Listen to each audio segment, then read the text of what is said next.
Hey, I'm Bubba. And I'm John. We use our questionable and sometimes traumatic childhood experiences to hopefully become better parents. We might not succeed, but listen, they're fine.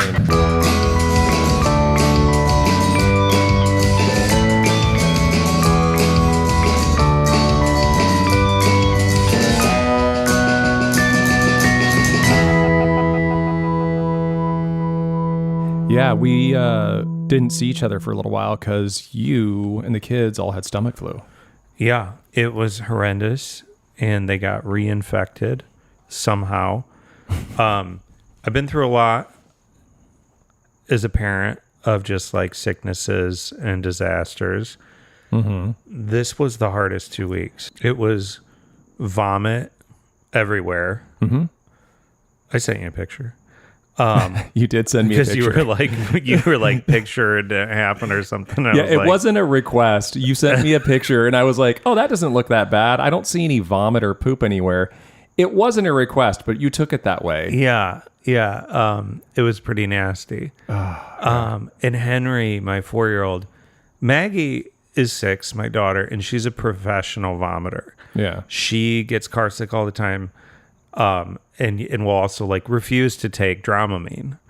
And then it'll be a big fight. And then why doesn't she like Dramamine? She thinks it tastes gross. Oh, okay. So I recently devised to like put it in a piece of candy or a sweet treat.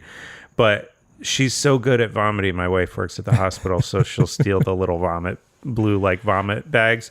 Yeah. So they're everywhere in the car because at any given point she's gonna be like, I'm car sick. And she's so good at vomiting, like she'll get it right in there, she'll hold it for an hour, hold the bag. She'll even, there's been occasions where she'll get out of the car and vomit and then go, okay, I'm all set. Like that's how good she is at it. Yeah, she's got it down. Henry is not. Henry is 4, and this may have been I was thinking like this might be the first time he's like thrown up as a little kid, like he has as a baby. You know? Okay. But he was so terrified. I felt so bad. He was crying so much, and of course he got it everywhere. He got vomit so much. He has garbage trucks everywhere that he threw up, and it went into some of his garbage trucks, and it looked like the driver was drunk of the trucks. That I had to like wash him out. But it went on, and then we got it, my wife and I. That was horrendous. I had to call into work, not come in for multiple days, get my shifts covered. Then everything evened out. It started working again the next night. Then Maggie got it. Then Henry got it again. And it was to the point that Jen and I started to cry. Like we were so... what has come upon us, such helplessness, woefulness, that we just began sobbing. If you both get it at the same time, it's just over. You've lost the game. Yeah, nobody can come to the house. Everything's dropped out front. Obviously, all social things are canceled. And then it's just mountains of laundry. And I had this theory, I was going to make a video about it, that like when you get married, and you do the vows and you go in sickness or health till death do us part. You picture cancer. Yeah. You picture you're holding their hand in the nursing home in the memory loss unit. What you don't picture is the sickness is for years with little kids. The sickness is like 1 month out of the year will disappear because it will be consumed by cumulative sicknesses. Whenever the new school session starts, the kids get all the illnesses. They bring them all home because the schools are petri dishes, right? That's just where we get all these illnesses. They bring them home. And then if one person in the house gets it, everybody gets it. There's no way around it. Yeah, everybody gets it. It's like you're not quarantining with other adults who are your roommates during their early times like, hey, of make COVID. sure everyone's washing their hands. Yeah, we'll we'll bring the food by your door. You have children who need their asses wiped, their privates wiped. They pick their nose, wipe their hands on they're picking their nose while this is going on. I'm like, what the fuck are you doing? And I this is such a terrible thing, but I blamed Henry to his face because I watched him like licking his fingers and stuff in it, and I was in such a desperate place. It was like we were in a shipwreck, you know? Yeah. And I was like, it was you. You brought it home with your boogery. And he's like, no, I didn't. I'm like, this is the fall of the House of Usher. It was so bad.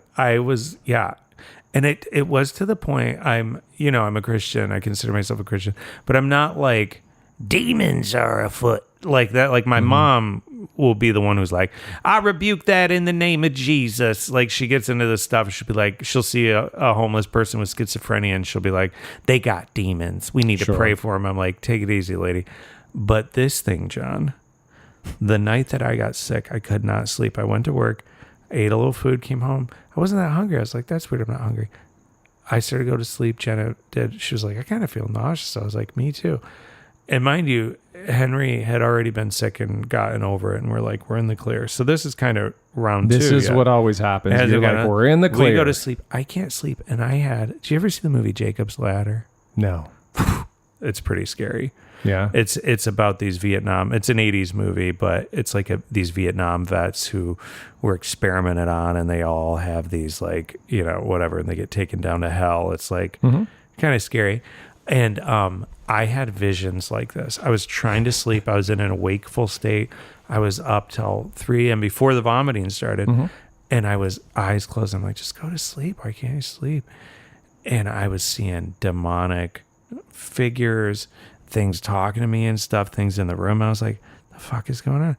And then the sickness came. And it was enough that I was like, and then when we got reinfected and everything, it got to the point I called my mom and I was like, I needed to pray over our house. For me. Sure. And she's like, Lord Jesus, I protect this house. I cast out these demons and stuff. And then Jenna was like, let's get woo woo at the end of it. She was like, let's burn sage. Because the house it's been so hot, we couldn't just like air out the house. The house just kind of smells, even though you like washed everything. It's full of poop and vomit. Yeah. She's like, we got it. We washed everything. Let's get sage. Let's do a sage smudge. You know what that is? You've changed, man. Yeah. I mean, I'm going through I'm doing everything. You're having your mom pray for you. You're sage burning around the house. And I go, we'll do the sage thing. I say a little prayer. I go to light the sage. Henry starts screaming like The Exorcist. He starts sobbing and screaming out of nowhere. And it scared the crap out of me. I was like, is my house demon possessed? Did we get cursed? Interested in your thoughts? No. Oh, okay. You did not. You got the stomach flu, which we all get basically every year for the past like 3 years in Southern California. Fucking everybody gets the stomach flu like within the first few months of the school year. Happens to all of us. It's the worst. I don't think you're cursed.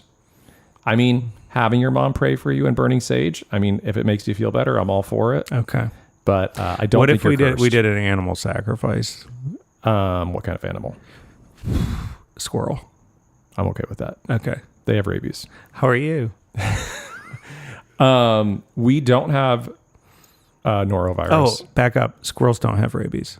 Oh, okay. No. You sure about that? Google it.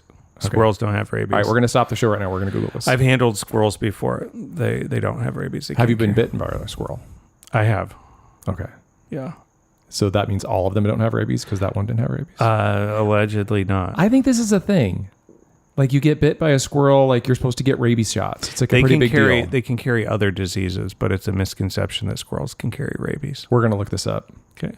I haven't looked it up my enough. squirrel wrangler is here. Let him in. Bring him in. That would be amazing. When you told me you guys had stomach flu, I was like, we're going to get it. Like that night, like somatically, I'm like, we have it. I know we have it. Oh, yeah, because we were going to do the Tarantino thing. And I was like... Yeah, we were going to get together. We're in a movie club. And I was like, I know we have it. I'm feeling nauseous. Like, as soon as you sent me that picture, I was like, I know we have it. Jenna was like, you're probably fine to go. I'm like, I am not rolling... I'm rolling the dice on my own life right now. I am not bringing it to anybody with families. Yeah. To be like, well, I just wanted to have a beer and feel normal. Yeah. No. You and if anybody came and were like, my kids, I would have been like, get the fuck out of here. Yeah. Throw them out. Yeah. So we did not get sick, but so thank you for not coming to that. But I'm fucking exhausted, man. We are doing like a home construction project right now. Oh yeah, your house looks crazy out front. Yeah. I thought some tweakers were stealing the copper out of the front of your house. So we're gonna get the house painted, and before we do that, there's like a lot of old siding and stuff like that on the house that we want to like change out. There was like this stone on the front. Anyway, they did a very weird front of the house. Yeah. The front of our house was weird. Very Flintstones cocktail party, like a bunch of stone at the lower third.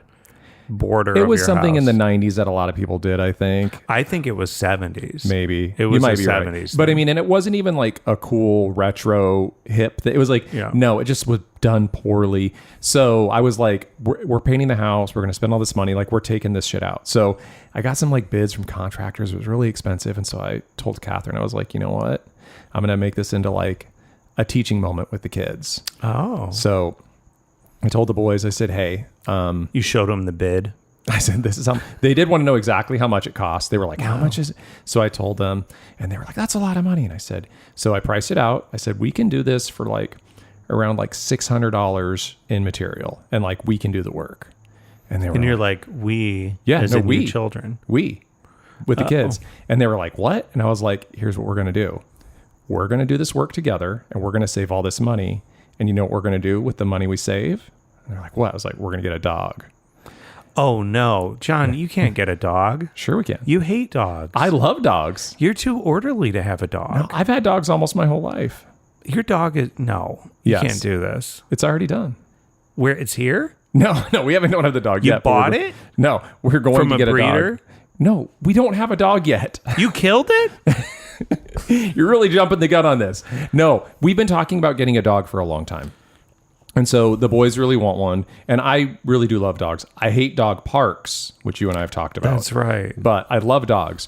We've been talking about getting a dog for a long time. I just wanted the boys to be a little bit older so they can You're going to hate at other least dog... pretend to help with the dog. I'm pausing on the dog criticism. Go ahead. Just calm yourself down. So Catherine and I have talked about it. Like, should we get it? When do we get to get? We're like, okay, they're 6 and 9 now. We think it's the right time.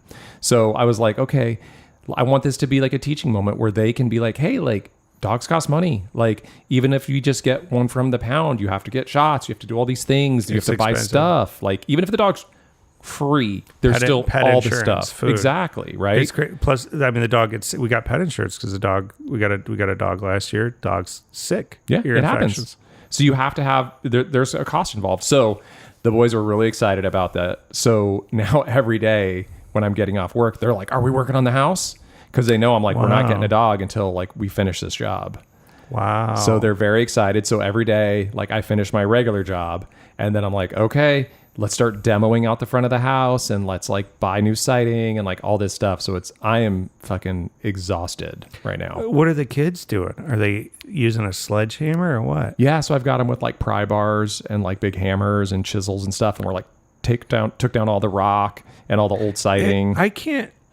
First off, I cannot even do my lawn with the kids because I want to fucking kill them. Because they'll be like, "We'll help," and then they're like chopping. Sure. They're like, he's got the clippers in front of his penis. He's like, "Can this chop it off?" And I'm like, "Yeah, you dummy." Sure can. It's so much more work to have them help me. Yes. Because I'm just guiding them and not doing any of the work, and then they get bored. So I can't imagine you doing a full demo job with these kids.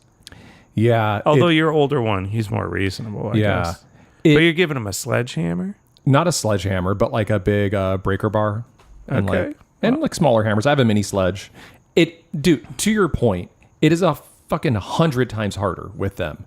However, it's a very valuable lesson, and they're learning how to use tools, and they're learning like the value of like, I mean, it sounds kind of high and mighty, but I really do believe in this. It does sound high and mighty. I believe in like learning how to do things for yourself. And it's not just about saving money, but it is about being like somewhat self-sufficient, where it's like, yeah, you need to get this work done.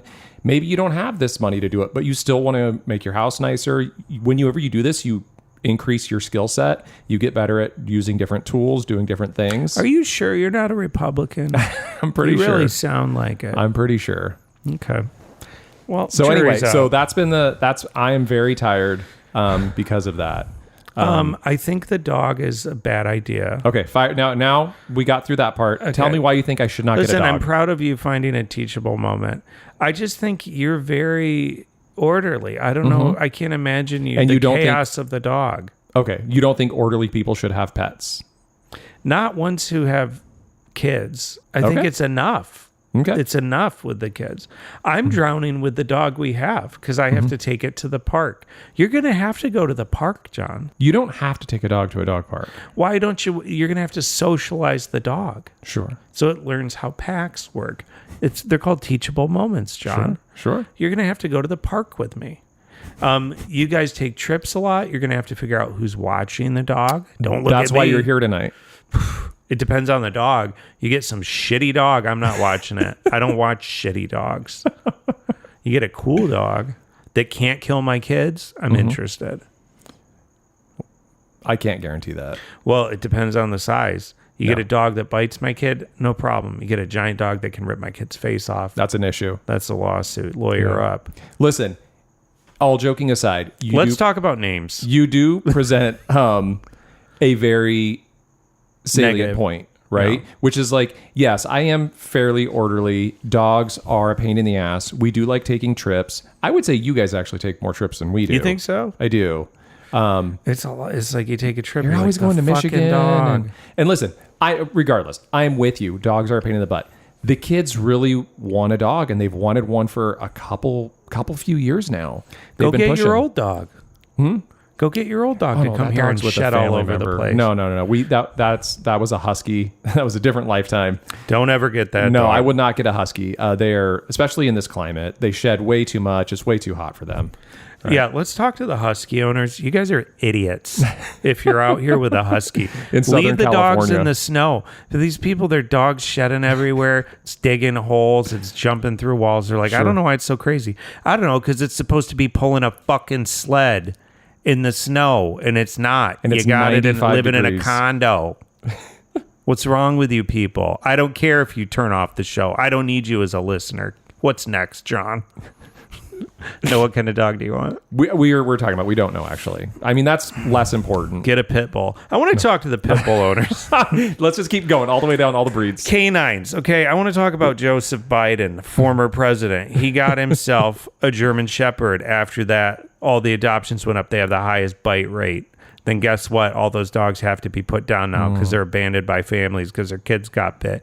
I don't care if you don't want to listen to us. Next.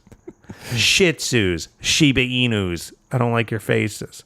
Anything else? I can see you walking your dog on your little night walks with your nose up. Somebody's like, oh, do they want to say? And you go, she's not friendly. And you keep walking. And everybody on the block goes, that guy's a fucking dick. His dog wants to play, but he's like, I don't let my dog talk to people. Are you sure we're friends?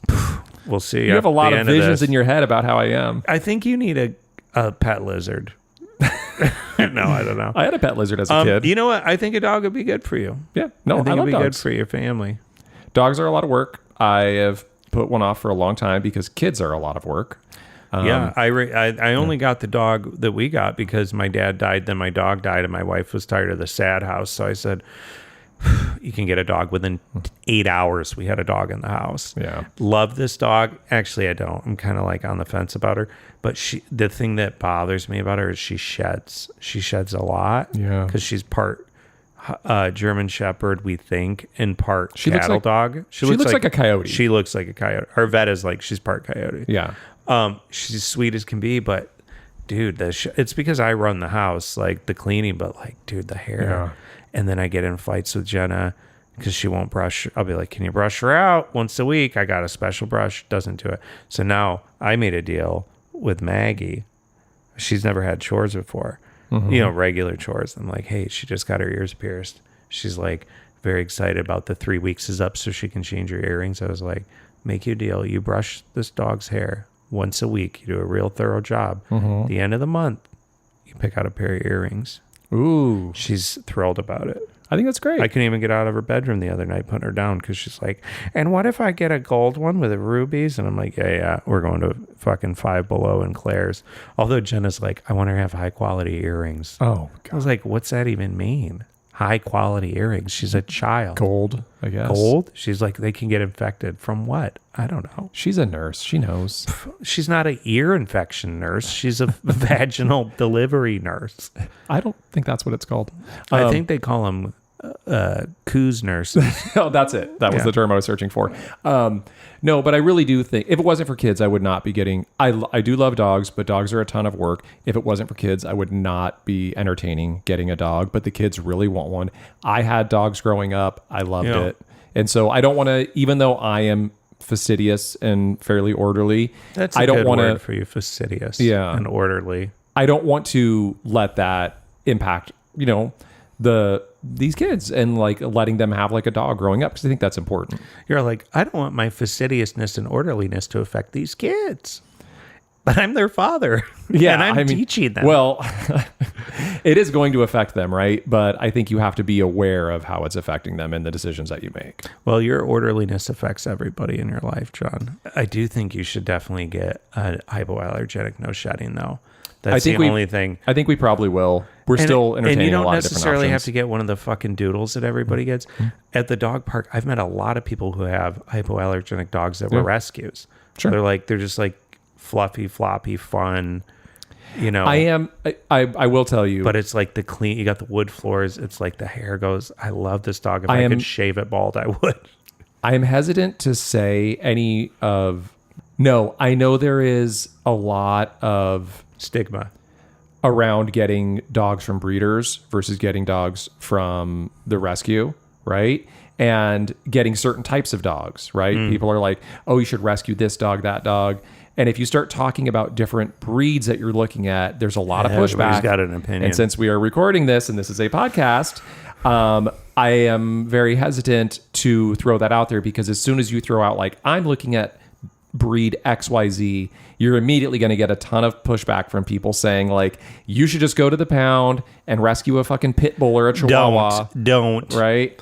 And like, how dare you get a dog from a breeder? So it's like, and I get it. I get a dog from a breeder. Both sides of it. Get a dog that's been bred down. Like they get a pug. They can't even fucking breathe. Yeah, that's what I'm looking for. Their septum's deviated. One of those dogs that can't even move. We went through a rescue, and the thing that was cool was it was a dog that was fostered, and it already was living with a young family. Sure. For several months, and it was crate trained and potty trained. So it was like, oh, cool! It won't rip my kid's face off because it's already living with a 3 and a 5-year-old. So that is kind of like children's names.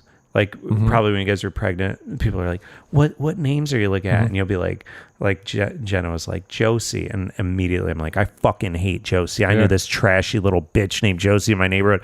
You say any name and somebody's like, Robert, god damn it, I hate Robert. He was a mean boss I had. It's just, don't tell people. Just get your dog. But we will get a dog. It's going to be a little while because we got to finish this goddamn home project first. It's going to be 6 months. If you're listening, suggest a breed to John. Suggest a name. Nope. Yep, he's interested. Let me give you his address. Come by, see the project. Speaking of painting the house, I do have a good story about this. Ooh, should we take a break? So let's take a break, and when we come back, I'm going to tell you about it.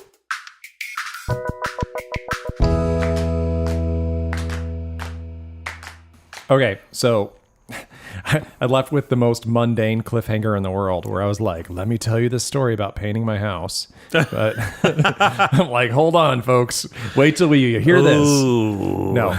So it's funny, what we were talking about earlier was like, I do go on night walks in my neighborhood. Yeah, I like that you call them night walks, because it sounds like you strangle women. Yeah, well, you got to come up with a new name for it. You beat me to the spoiler. Because you'll go, spoiler alert here. You'll go, I'm doing my night walk. This is what when it is revealed you're a serial killer, your sons are going to go, he was very fastidious and orderly, and he went on a lot of night walks. Yeah, I'm like, I kind of gave it away, guys. I told you I was going on these weird night walks. No, it's not. I don't think it's a term I've coined. I just like, I'm going on a walk. And so sometimes I'll call you, or you'll call me, or I'll talk to family members or whatever when I'm on these walks. And they'll be like, oh, you're walking at night. I'm like, yeah, it's when it cools down. It's like kids are in bed. You know, after dinner, you go on a nice little walk around the neighborhood. A little fart walk. Right? Do you listen to something? Yes. I noticed on the way here, and I know you're getting to your story, a number of people walking in the evening after dinner walk on my drive here. And a lot of older people, they don't have anything in their ears. I know. They're just thinking. Yeah. You just see their faces. They're kind of thinking all hard while they're on their walk. I'm like, you're just fucking walking around, dogging. Just the walk. Listening to nature. You listen to the birds like a fucking loser. You're not listening to an old Stone Temple Pilots album or a weird podcast? Yeah, I'll usually listen to audiobooks or podcasts, or sometimes I'll call a friend or something, right? If it's something I need to catch up with. Yeah, you give me some calls late at night. So I was out the other night. This was a couple weeks ago.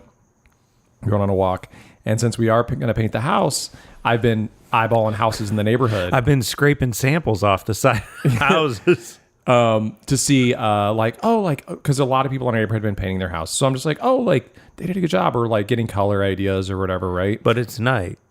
Yeah, but people still have their houses Just illuminated shining at lights. night. No, You got a people big still have spot. their houses lit up at night. Okay. Like it's not like fucking, I don't know, just like pitch black out here. People have lighting on their houses, right? So, so I was just walking down the street, and there was a house on a street down just a couple blocks away. And I was walking by, and I was like, oh yeah, they just painted their house. I saw it during the day already. I was kind of curious to see it at night.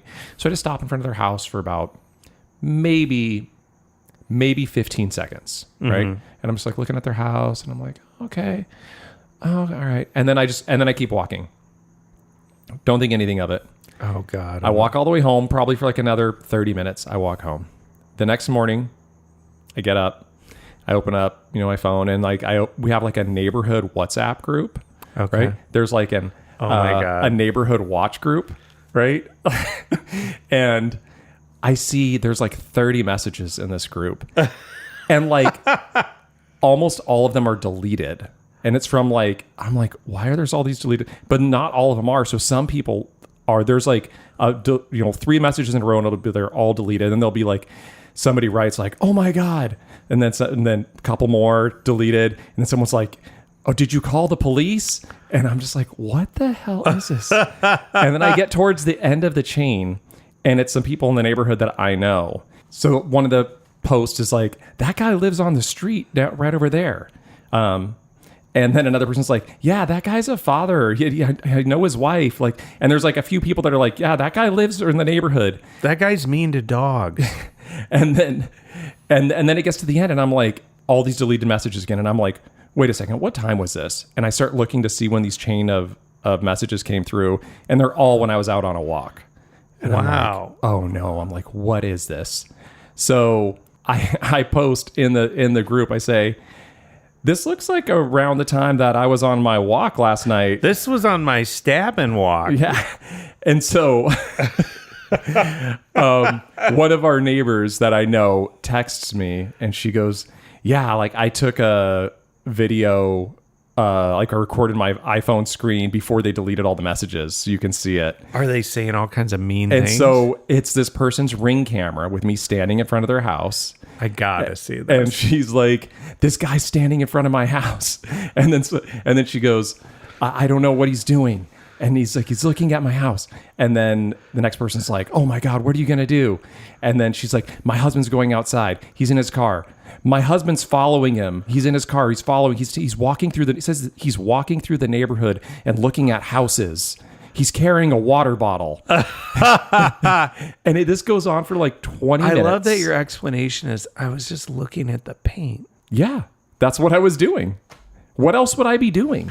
This woman, I'm going to say woman, it seems insane. She probably put her husband up to this. It was like, he's looking in, you got to follow him. Yeah. I mean, Brandon, I am not exaggerating. If I was there for 30 seconds, I was there for an hour. I mean, there was no way it was more than 15, 20 seconds that I was looking at this house. It's not like I walked up to their front door. It's also not like it was 3 o'clock in the morning. It was like 9:30 at night. You're just an adult man who was masturbating in front of a house. With a water bottle. With a water bottle. With a fleshlight that looked like a water bottle. This is a free country. So it turns out her husband followed me all the way back to my house. I didn't notice at all. Because you were listening to a show. I was listening to a podcast, probably. Boy, you're prime getting stabbed over here. Yeah. So, I mean, that's how safe our neighborhood is. I'm like, I'm not worried at all. And so then her last post is like, oh, okay, it looks like he's going into a house. I'm going to call the police and tell them not to come. So she had called the police. Her husband tailed me for like 20 to 30 minutes as I walked through the neighborhood. It was a whole rigmarole. So then I posted like, hey, this sounds about like the time I was on my walk. Hopefully I didn't disturb anybody. When I was cranking the hog in front of your house. So to the woman's credit, she did like message me directly on WhatsApp like, hey, I'm sorry, I didn't know who you were. I was just nervous. Did you say, yeah, you need to take a chill pill? So maybe take it easy. I mean, as I talked to Catherine about this, also like this guy could have hurt you. Yeah, it sounds like tensions were high. You're just walking. He could have came out and fucking shot you. These are the things you read about.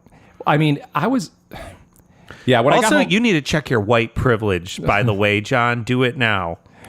no, I'm good. Okay. No, but I did think, like, what was this guy's plan? Like, what if I was a robber, right? I'm like, was he gonna, like, assumably I had a weapon of some sort, he's just gonna tail me through the neighborhood? Like, it's kind of dangerous for him. Like, if you called the police, just leave it alone, man. Like, what are you doing? You're gonna go out and tail somebody? Well, he might have been what the cops call observe and reporting. That's what I was told to do, because I used to jump the gun a little bit with this, no pun intended.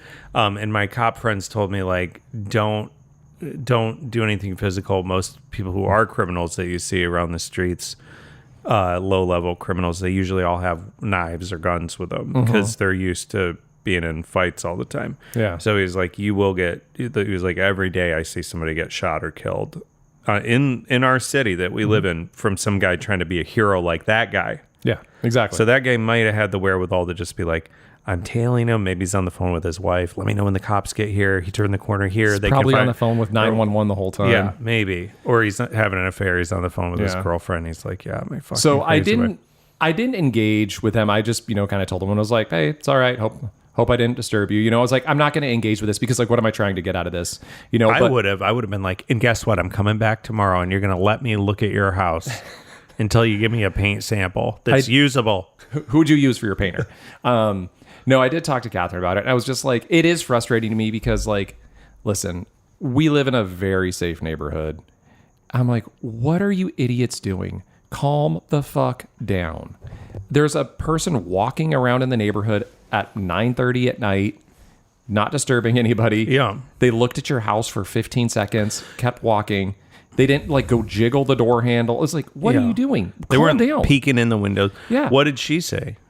Your wife. Oh, no, she's like, this is ridiculous. Catherine was like, this is nuts. But part of the argument is, like, is this such a safe neighborhood because everybody's so nosy?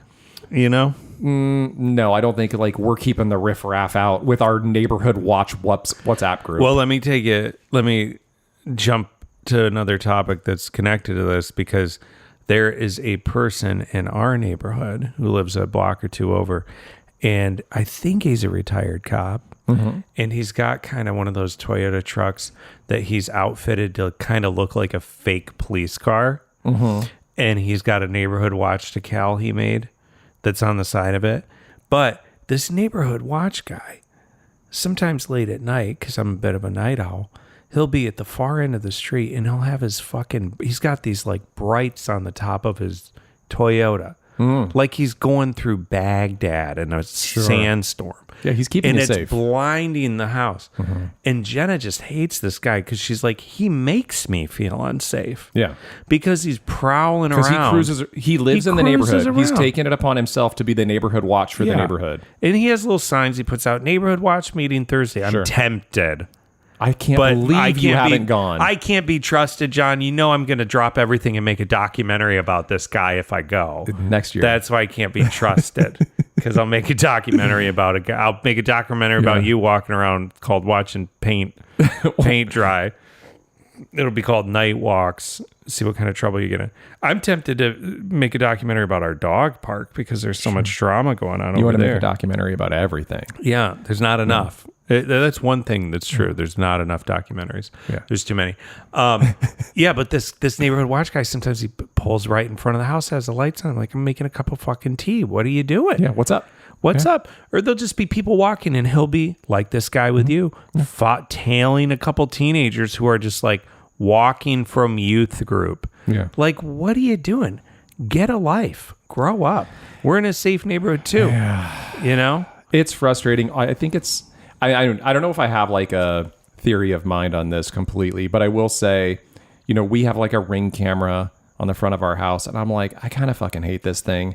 I'm just like, I don't think we all need video cameras on the front of our houses. Now, I have no security, which this whole episode I'm setting up for us to have a home invasion by a listener. But it's like, but I don't want it. I'm like, I don't fucking need to see. It's like, to what end? My phone's fucking going off all day. Like, ding, ding. Can't you set it to just, like... You can. I should just turn it off. It's so annoying. But did you set it for just, like, if somebody rings the doorbell versus, like, somebody walked by with their cat? Yeah.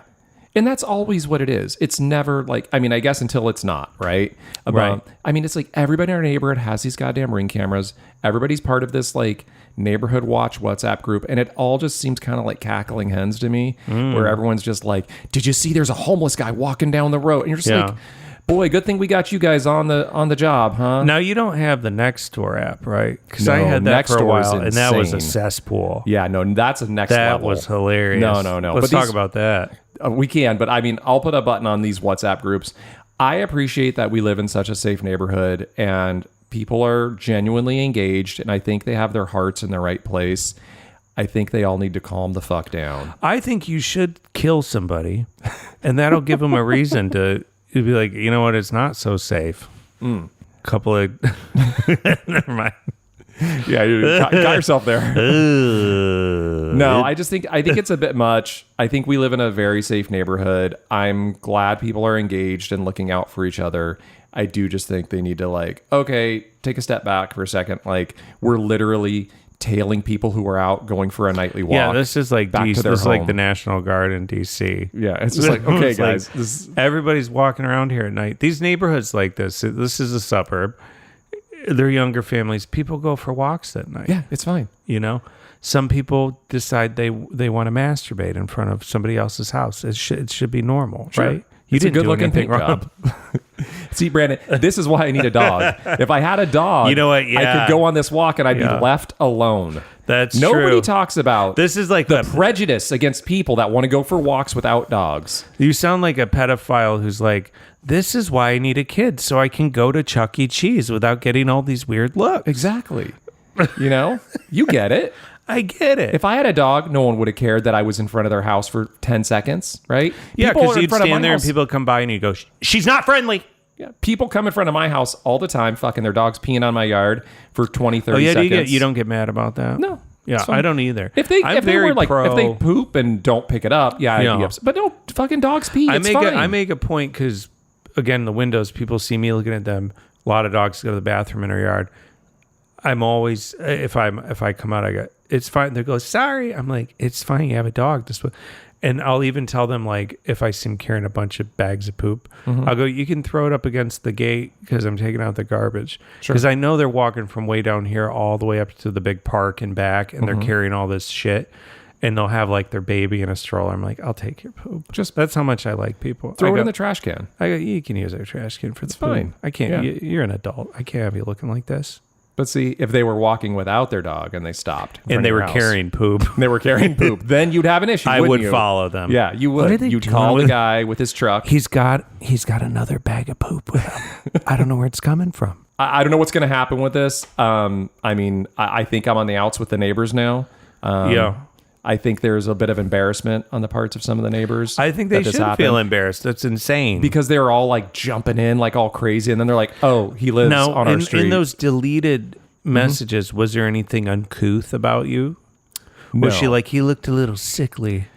Or he had a pervert eyes? I mean, it's interesting to He hear had the wanton mania of a criminal. what you think about me. I don't know. It's a litmus I've test. heard, I've heard people be like, he looked a little gay, about me. And I'm like, wait a minute. Hey, wait a second. Or they go, he was kind of fat. And I'm like, geez, I'm like I had 2 kids, I'm trying to get back on the fitness. I was Takes time. That's really funny. No, no, there wasn't. There was literally. It was so mundane. It was ridiculous. They're like, he's looking at houses. He's looking at some people's cars. He's carrying a water bottle. I'm like, were these signs that I was doing something wrong? You really should have pushed it. What I would have done is I would have messaged and I would have said, as a person of color, Oh wow. Okay. Because then they'd be like, because they'd be so embarrassed they wouldn't point out that you're not a person of color. Sure. They'd be like, oh, I'm so sorry. Yeah. And you're like, yeah, it's a brown person. And they'd be like, ooh, really sorry. Your whole neighbor should be ashamed of this racial profiling.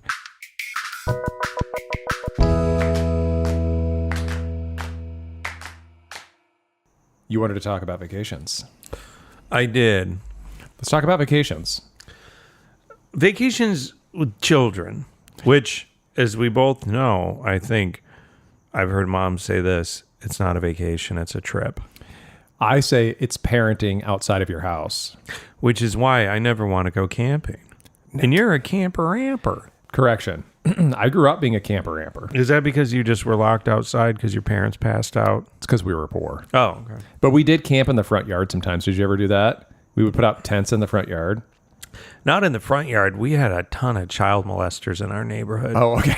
We had, and I'm not joking here. This is not hyperbole. We had some snatching.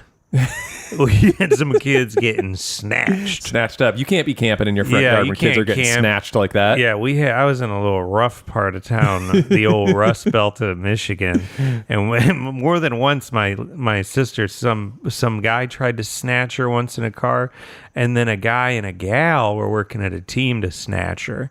Ooh. Now I think we've talked about sexual abuse on the show. I don't want to bring it down, but it's highly unlikely that that will happen to you neighdays outside of getting snatched outside of a custody dispute. But we sure had some snatching in our neighborhood. Yeah, we may have had some snatching. I don't know, but You said you had some axe murdering. we sure did. Hey, by the way, it's a callback. God. Okay. No. But yeah, we used to camp in the front yard. It was awesome. But it would be, this is total tangent, but we would be like, we're going to camp in the front yard, Mom and Dad. Now, who's we? Be like me and like some friends on the street. Okay. Right. So they Some come of your over. street friends, your My street hood friends rats. on the cul-de-sac. And we'd like, put a tent up in the front yard, but then you get bored. Right? Yeah. So then you'd go in the house and you'd be like, it's kind of hot. I'm going to grab a fan. Yeah. So you'd run like an extension cord from the house into Yeah. the tent. You have a fan. And then you're just like, don't you have a small TV in your house? And you'd be like, yeah. So then somebody would go like grab a TV, and then you'd be like, go get your Nintendo. And then before you know it, you have like all the things from your bedroom in this tent in the front yard. We'd be playing Nintendo till midnight. But this is what it is when you're camping with children, with small children, is you have so much stuff you have to bring. Now, our kids can arguably wipe their asses now. They're not wearing diapers. Mm-hmm. But when we had like a newborn even, I had camping neighbors that were like, let's all go camping. We're bringing our babies camping. I'm like, are you out of your fucking mind? I can barely survive in civilization. Now you want to bring me into the woods to do this? I'm going to kill everybody. Yeah, it is camping. And you got to bring you bring everything, all the stuff. It's like that. It's like you got the Nintendo out, except you got to like heat up the breast milk with, and where do you put the diapers and the bears, and like, forget it. So I really do like camping, but I do not. Camping with very young children is insane to me. And people do it, and they're just... You did it. No. You did a river rafting thing. They weren't that young. I'm talking like when you're talking about like breast milk and bottles and stuff, like no way. Okay. Yeah. But once they're a little older, I am drawing... I know you're just kind of off... any camping, you're like, I'm out. I'm out of camping. But... for me, when the kids get a little older, which is their ages they're at now, I do like camping now. But I have a big caveat on this. Okay. I don't like camping without other families that also have kids, because otherwise it's just you and your kids camping, and you're just having to play with them the whole time. The whole thing with camping, to me, how I grew up camping, was a bunch of families, a bunch of kids. It was like a big fun time with all these kids, and all the kids would play together. The adults were all getting hammered around a campfire, right? Yeah, your family getting real hammered. Oh man, so hammered. I see some of these old movies and it's hilarious, these videos when we're camping, and I'm like, oh my God, you can everyone's see them getting drunk.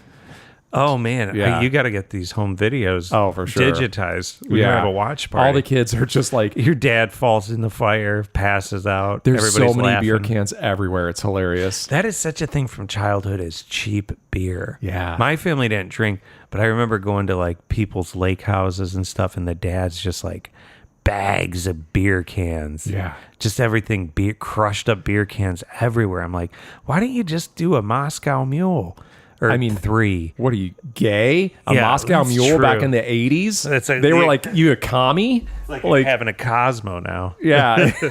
No, but Do you want a Negroni? Yeah, Talk- homo. talking about beer, I mean, my dad and a lot of his friends all worked for Anheuser-Busch, so they had free beer. They get free beer from the brewery every week. So we would go They had camping. an allot. Did they give him an allotment? Yes, like you a get commissary? like 4 cases a week or something ridiculous, right? It's some insane amount of beer. And how much do they give them when they come into the work? They can drink 6 beers a day. It's on unlimited. The job. Unlimited.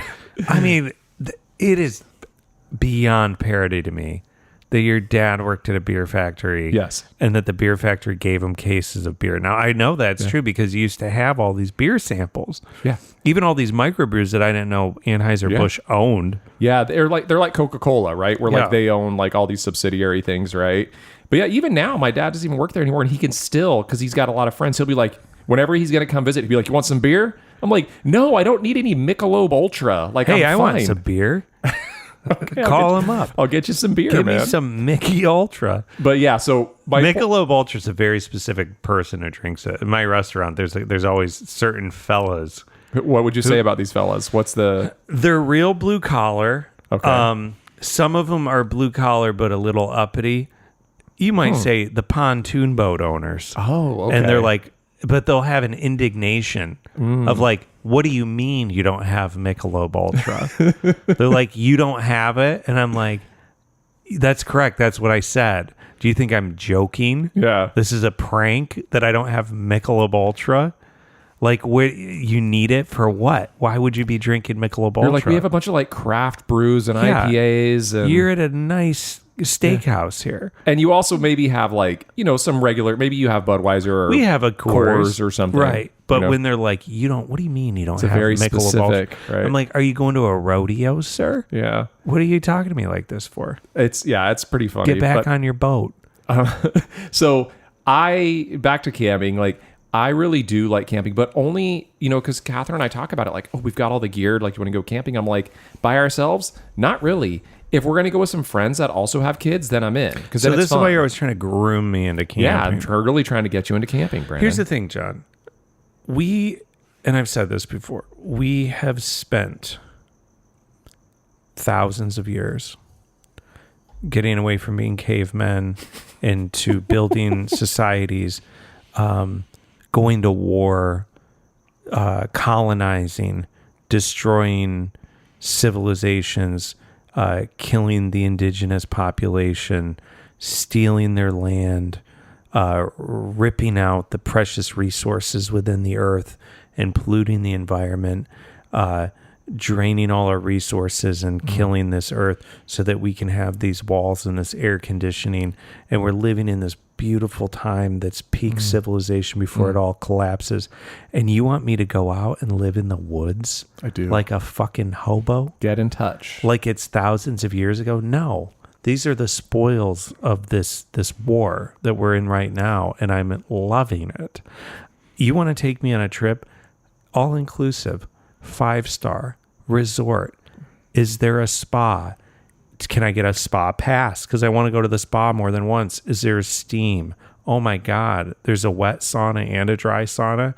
Thank you. Do you have a lavender soaked towel for me? This is what I want. How many pools is there? 2? No, I need at least 5.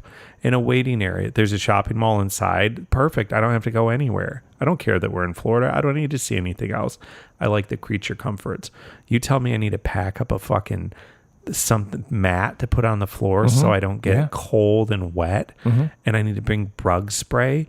Disgusting. I have to poop outside. What are you, crazy? This is not what I signed up for. If I was here 1,000 years ago, I'd be like, I guess we have to. I got to do it. This is life. But no, thanks. I mean, different strokes, I guess. I mean, I will say, you went on a trip once in Utah where you took a boat through all the whatever, and you were like, yeah, it went on for days, and we'd pull over and camp on the side of this river, shit in a bucket. And then the most disgusting thing I've ever heard. Hold on. I don't think I was like, hey, we went on this trip and we got to shit in a bucket. I think I told you about this awesome rafting trip that we went on through Utah where we camped. And then your first question was, where do you shit? And okay, that's true because I go a lot. I to the point that I thought I had some problems. I got a colonoscopy. I was fine. My doctor goes, how many times do you go a day? I tell him, 8. He goes, when do you go? I go, whenever I feel a little pressure there. He goes, you know what the problem is? I go, what? He goes, you have too much time on your hands.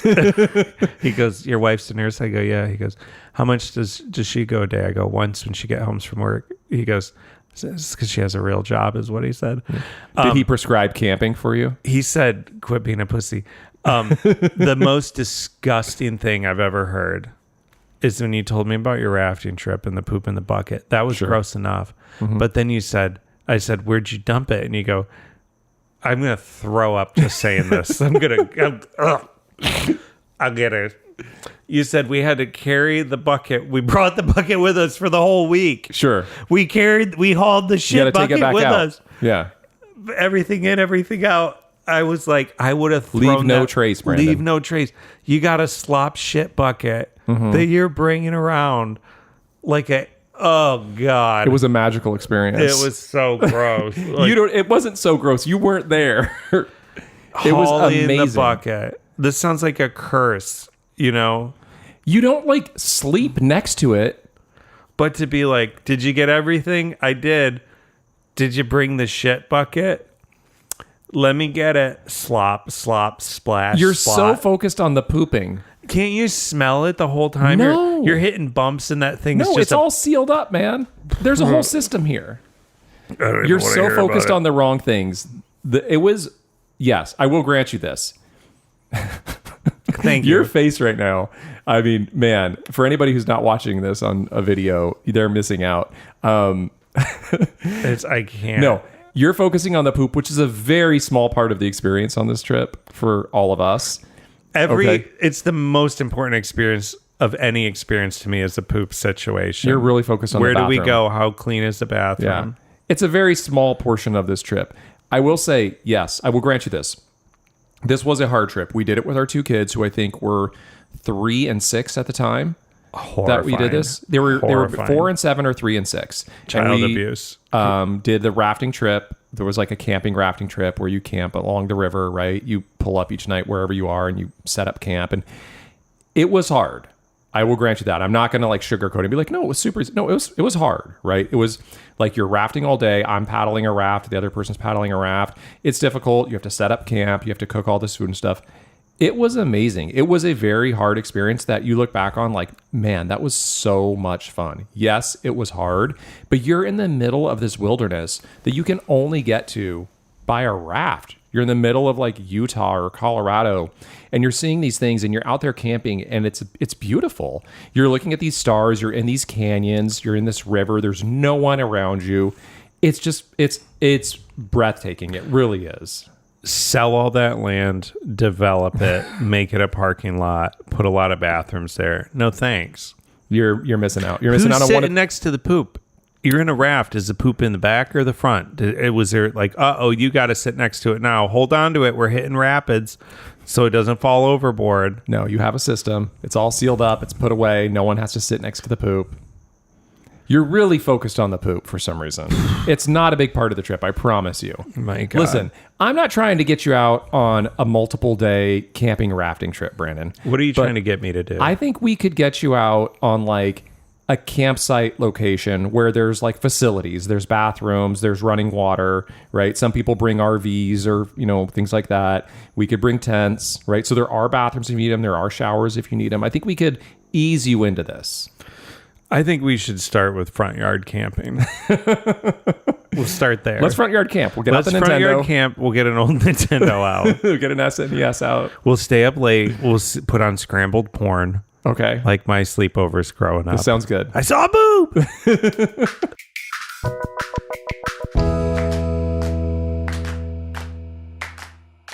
John's back from his night walk. Just went on a nice night walk. Little fart walk, looked in some windows. There's a few raised pickup trucks outside with their engines running and Blue Lives Matter decals on the back windows with angry husbands waiting to see if John comes out covered in blood. I'm not concerned. Let's talk recommendations, John. All right. I was in what I would have hoped with my norovirus terror would have been a wonderful time to say rewatch The Sopranos. But no, I had to keep my head on a fucking swivel because anytime I heard a cough or a sneeze or a gag, I was ready to run into a bedroom with a Lowe's bucket. So I didn't really have the downtime that one would hope as an adult when you're homesick and you get to watch all the shows you want, when you get to finally say, you know what, I am going to give The Wire a third chance because I can't get into it. Stomach flu does not give you that freedom. No. So my recommendations are pretty paltry this week. Why don't you go? You want me to go first? Yeah. Okay. So I was going to hold off on this one until I finished it, but it is so good that I want to recommend it now. I've been listening to an audiobook. No surprise. Yeah. Shocker. Right. Why don't you just say you've been reading? It's called John and Paul, a love story in songs. Is that book about two lads? It is. Two lads from Liverpool. It is indeed. I will not do an accent because I cannot pull up. Is it a bit more friend Paul McCartney?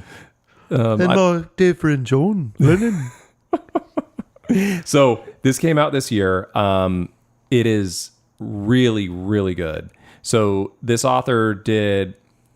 I mean, there's been a million Beatles books, right? And I would not consider myself like a Beatles expert by any means. I'm a big Beatles fan. But I mean, there are people that they know so much. I don't consider myself a Beatles historian by any means.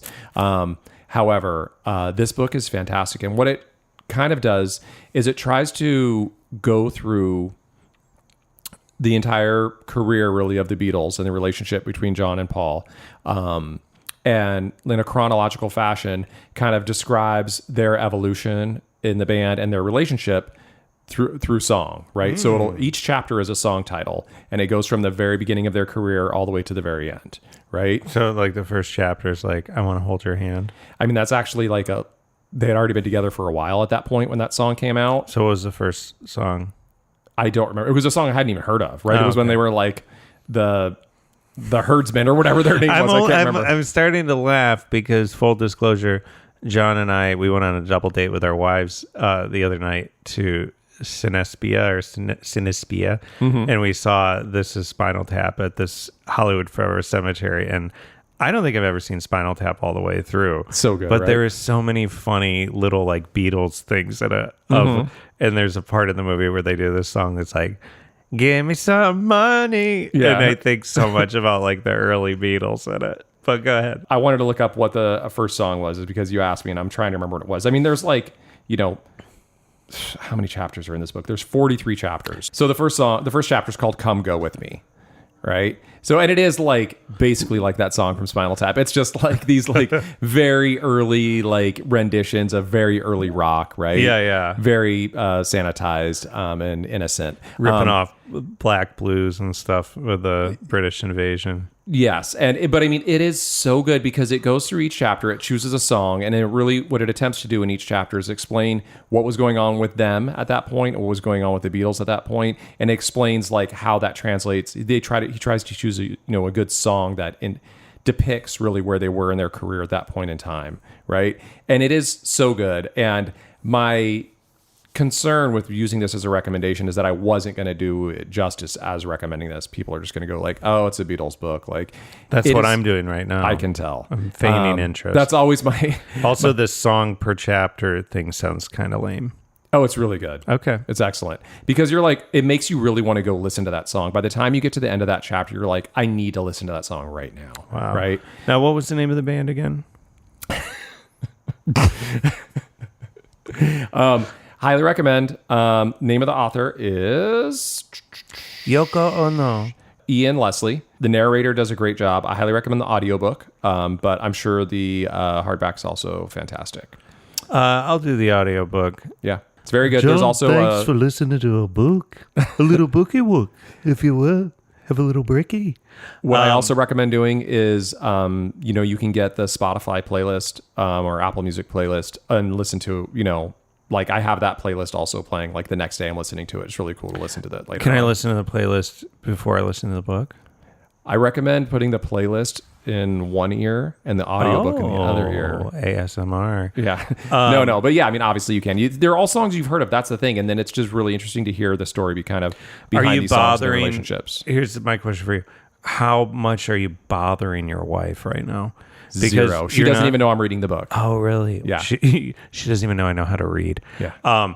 Because I would be bothering my wife so much. Because I would be playing the song and I'd be like, Paul actually wrote this because he got dysentery when he was in Germany playing at a strip club. I'll do a sidebar for you that's funny about the Beatles, if you don't mind. Sure. In the summers here, they have the concerts in the park. And I wasn't here. I had to work the night, but Jenna took the kids to see this Beatles cover band. I can't remember what they're called, like Full Lads or something. Are they a tribute band, or they're a tribute band? They like dress like the band. Oh yeah, they dress like the band. And my kids are young. They've never heard the Beatles before. Maybe they heard them in passing, So I got home, in the morning. Maggie goes, "Oh wow, we saw a concert." I was like, "Oh, you went to a concert?" She goes, "Yeah, we danced. We danced so much. We saw this bug band." I go, "Yeah, the bug band?" She goes, "Yeah, the bug band. They sang a song about a submarine."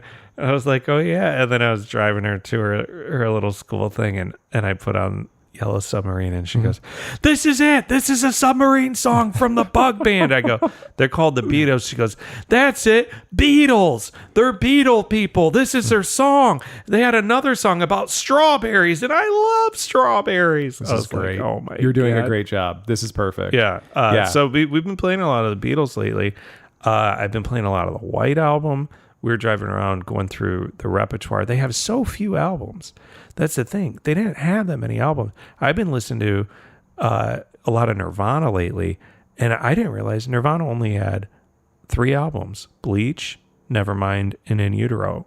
Everything else was like live stuff after the Kurt MTV died. Unplugged was like... the MTV Unplugged. But I mean, that's a songs from other albums. Yeah, those are mostly, covers. aside from a few, it was mostly covers, but of actual studio recording albums, that was it for them. Sure. And the Beatles, for a band that only recorded a few years, like, it's insane. And once again, I am not a Beatles historian, so I don't know off the top of my head how many albums they had. They definitely had, a number of albums, but they also, what's interesting is I didn't know some of this, and anybody who's like a Beatles fan is probably like, "You're a fucking idiot."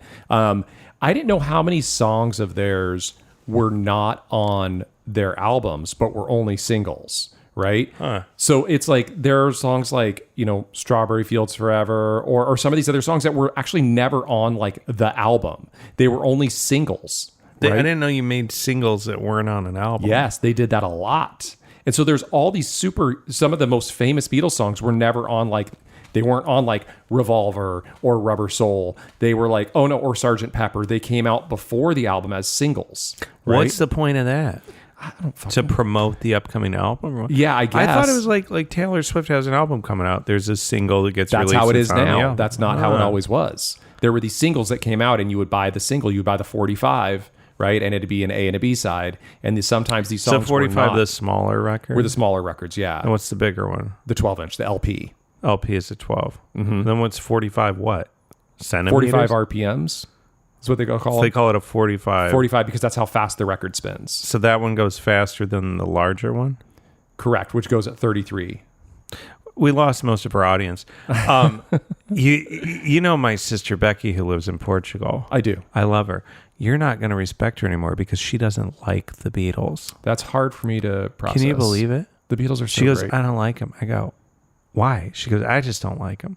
They made so many different kinds of songs. Yeah. Different sounds. You could be like, I don't like their early stuff, or Not even like they do fucking acid jazz and stuff. Yeah, I mean, they're you all listen to over the the place. White Album, Yeah. you're like, what the fuck is this? Makes you want to do drugs. they're so good. I mean, it's so amazing. Yeah, there's So like that's my country recommendation western for this week is the Beatles. Check them out, guys. My recommendation is let's dox my sister in Portugal. I love your sister. I can't believe she doesn't like the Beatles. You want to hear a funny thing about her too? They moved to Portugal against my recommendation. She hit the lottery, bought a house there, and they couldn't bring all their belongings. So a bunch of them are in our attic. And her best friend, Chris, is going to visit her. And she called me. She goes, the thing with Portugal, it's not like corrupt Mexico drug land or something, but getting shit there in the mail is like nearly impossible. The customs people fuck you over. They're like, "Oh yeah, how bad do you want this Valentine's Day box from your mom?" So she's like, "We don't get anything. Don't ship us anything." We're like, "What are you talking about? No care packages." So she's like, "My friend's coming to visit, our friend, mutual friend. Can you get these items from our attic?" And so I go up there in this heat wave, get all this shit out of these boxes, all these DVDs she wants to have Chris bring in another suitcase. See, I love your sister. She's great. DVDs. She gets it. But here's the thing. Chris gets all the way there, messages us. They don't even have a TV or a DVD player.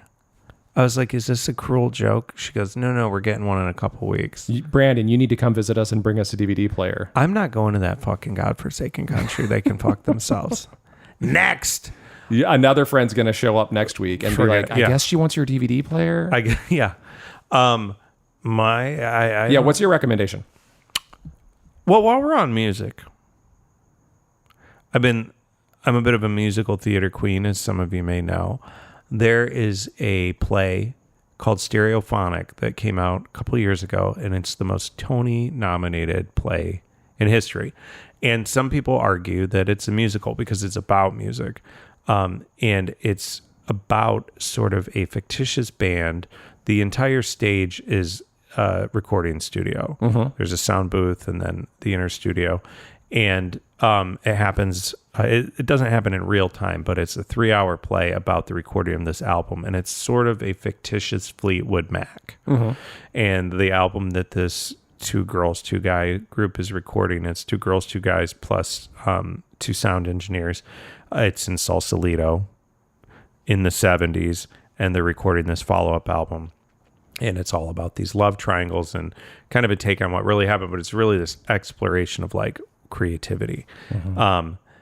And I read the play. I've been wanting to see it. We're going to New York in a couple weeks for our friend Jacob Sanders' wedding.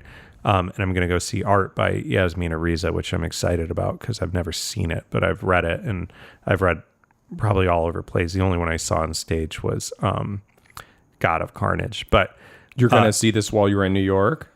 I'm going to see Art. Okay. Play called Art. But I was hoping to see Stereophonic. Okay. But it's not playing in New York anymore. But it's coming to Los Angeles, and I got tickets. And it turns out I found out you got tickets too. I did. And for months, I've been listening to this album, just pining about seeing the show someday. I never thought I'd get the chance, and now I am. So I'm excited about that. But I recommend this album called Stereophonic, and it's like this gorgeous, unreleased Fleetwood Mac album almost. It's like an album that never happened, but the music is done by one of the band members from Arcade Fire. That's what caught my eye as well. Yeah. I was like, ooh, one of the guys from Arcade Fire. The not canceled one. And it's just gorgeous. Just it's I don't know, probably only 7 actual songs, and then there's kind of outtakes and different versions. And these songs appear in the show while they're recording them. And I don't know, I can't recommend this album enough. If you're doing a road trip, it's just beautiful music. I do have a question. I am also very excited to see this. You and I both got excited about this separately, and both just found out that. Well, because I texted your wife and I was like, I got the pre-sale for Stereophonic. I mean, these are like $1,000 tickets I got for like $100. I couldn't believe it. These are 1990 prices for Broadway. Mm-hmm. And I texted her. I was like, you got it. The pre-sale's gonna. And she's like, John already got me them for my birthday. I was like, hell yeah. Yeah. I'm so excited you're gonna go see it. Yeah, I'm very excited. I have a question, though, about listening to the album. Do you think it will spoil the experience at all? I don't hearing the music prior to seeing the show? Now, I can't say for sure, because one of the things I read in some of the reviews of the show is that, like, it's 40 minutes or an hour in before you even hear a song. Okay. And so there's this, like, anticipation because they're talking about the songs and, like, the different... each cast member has an idea for a song that they're bringing in. They're fighting over, like... there's only this many songs on the album, or we have a single, or we can only have 12, and you have 8 songs that you wrote and sing, and you're the, because Fleetwood Mac had Stevie Nicks and what's the gal's name? Mick Fleetwood, Stevie Nicks, Lindsey Buckingham, John McVie, and Christine McVie. I always forget those last two. Yeah. Christine would sing a lot of the songs, but Stevie Nicks sang. Any other thing you may or may not know about Fleetwood Mac is they were originally just a 3-guy blues band. They're a British blues band. I also saw this hysterical show at Largo. I know what you're going to say. I always regret. Yeah. The funniest show I've ever seen in my life. I didn't get to see this. I wanted to, and then they closed it. I don't even know why I could give it a recommendation. Say it again, because I was talking over you. There was a show called Rumors, the Fleetwood Mac show, that was a hysterical comedy show that they used to do at Whiskey Go Go, and it was such a hit, they brought it to Largo at the Cornet in LA. And it's basically these comedy actors who are singers and musicians acted out the fictitious imaginings of the Fleetwood Mac recording. So funny. And they had a guy who kind of looks like David Byrne narrate the show, and then they cut to them doing cocaine and fucking each other, and then, singing The Chain or whatever. But they performed. I mean, they sang so good. Sure. Again, this is not Stereophonic. This is this other show I saw that's long gone. But it was one of the funniest shows I've ever seen, and I think it was called Rumors. Maybe they got a cease and desist or something. I don't know. I mean, but they went through the history of that Fleetwood show Mac. ran for a while. I think they just finally decided to close it. Right? So Fleetwood Mac was basically led by Mick Fleetwood, and still is, who's their drummer, and they were basically just kind of this acidy blues British band. If you hear their early stuff, outside of one single they had, they just kind of sounded like a lot of guys did in England at the time that were like ripping off black soul music and blues, and did a lot of instrumentals and 4 chords, and that was it. And then they came to LA on this trip, happened to be fucking around at this recording studio, and Lindsey Buckingham was the engineer that day. I think somebody called out sick, and Mick Fleetwood was like looking at records in between recording something, and he was like, you got any ideas? And Lindsey Buckingham happened to pull out his album called Buckingham and Nicks that he recorded with Stevie Nicks when they were in a relationship, living in an apartment together. He's like, listen to this. And Mick Fleetwood was like, you guys are great. You want to be in a band? And he was like, let's join bands. Let's join bands. And so Lindsey and Stevie were like in the band, and then they went and recorded Rumors and fucking changed rock history. I mean, we have that. And they all album. fucked each other. Yeah, that album's so good. Yeah. But yeah, that so I think that we can end our recommendations here, but I will say that is a great anecdote and recommendation of why I think this recommendations section of our show is so useful, because We need to get the sales up for the Beatles catalog. yeah, no, because you recommended that that show to me, right? That Rumors show, right?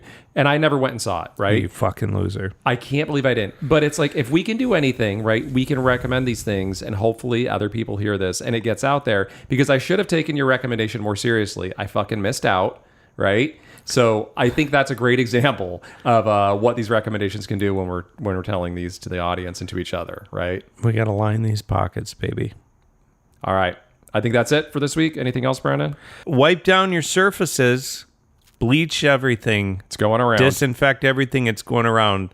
Never trust your kids. Have them wash their hands when they get home from school, man. The hammer comes down. Oh, yeah. When those little demons come in, I go pee and wash your fucking hands. I say it 100 times a day. Wash your hands. Wash Did you your wash your hands. And they lie. I go, let me smell them. Yeah. And they put their hands, I can even just touch them and I can feel lick their 'em. little grubby. I Yeah. go, ooh, you lied. Yeah. You lied to me. Get back in there. Go wash your hands. Yep. I want to get Yeah. that McDonald's soap, that bathroom soap from That like pink just soap? burning through their hands.